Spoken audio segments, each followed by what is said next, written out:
Hey everyone, and welcome back to the channel. Today, we're diving into a story that completely rewrites what most of us learned in history class. Forget 1492 and the Nina, the Pinta, and the Santa Maria. We're going back almost 500 years earlier, to a time of longships, legendary sagas, and fearless explorers who crossed the treacherous North Atlantic. This is the incredible, and true, story of the Vikings in America. So, how do we even know about this? For centuries, the idea of Vikings in the Americas was just a myth, whispered through epic poems known as the Icelandic sagas, specifically the Saga of the Greenlanders and the Saga of Eric the Red. These tales, written down in the 13th and 14th centuries, tell of a land of wild grapes, salmon-filled rivers, and timber-rich forests, discovered by accident and explored by a handful of hardy Norse families. Our story starts not in Scandinavia, but in Iceland, and then Greenland. Around the year 985, a famously hot-tempered chieftain named Eric the Red, exiled from Iceland for, let's say, neighborly disputes, established the first European settlement in Greenland. He was a master marketer, calling the icy island Greenland to attract more settlers. It worked, and a thriving Norse colony took root.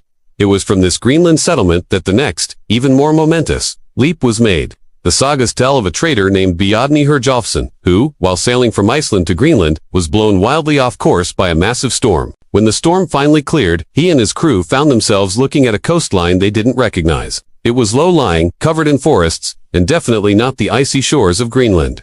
Being a practical man with cargo to deliver, Bjarni didn't land. He just noted the strange new land and sailed north until he eventually found his way home. But the story didn't end there. Back in Greenland, Bjarni's tale of a new, unknown land to the west sparked immense curiosity. One person who was particularly intrigued was Leif Erikson, the son of Eric the Red.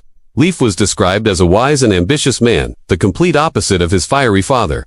He couldn't shake the idea of this mysterious western land. He bought Bjarni's ship, gathered a crew of about 35 men, and set sail, retracing Bjarni's journey in reverse. Their first stop was a barren, rocky landscape, which Leif aptly named Helgeland, meaning land of flat stones. Today, most historians believe this was Baffin Island in modern-day Canada. It wasn't very inviting, so they didn't stay long. Sailing south, they came to a second location. This one was flat and forested, with white sandy beaches. Leif named it Markland, or Forestland. This is widely thought to be the coast of Labrador. Again, it was a resource-rich place, but not quite what Leif was looking for. Finally, they sailed further south and came to a place that seemed like paradise. The climate was milder, the salmon in the rivers were bigger than any they had ever seen, and, most importantly, there were wild grapes growing everywhere. The grapes were so abundant that Leif named the land Vinland, or Wineland. This name would become legendary.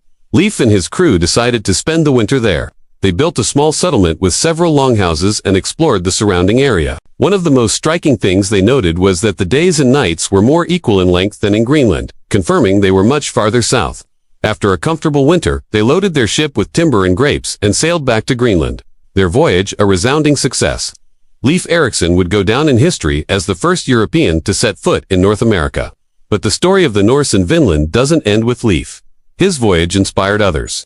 His brother Thorvald led the next expedition. Thorvald and his crew spent 2 winters at Leif's settlement, which became known as Leifsbadir, or Leif's Booths, but this expedition ended in tragedy.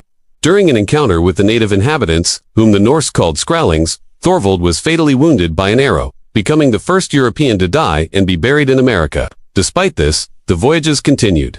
Another expedition was led by a wealthy Icelandic merchant named Thorfinn Karlsefni and his wife Gudrid. This was the most ambitious attempt at colonization.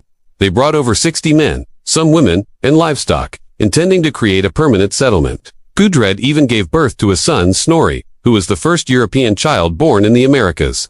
They stayed for about 3 years, trading with the native people but also experiencing increasing conflict. Eventually, the hostility from the Skrælings became too much, and the colonists decided to abandon Vinland and return to Greenland.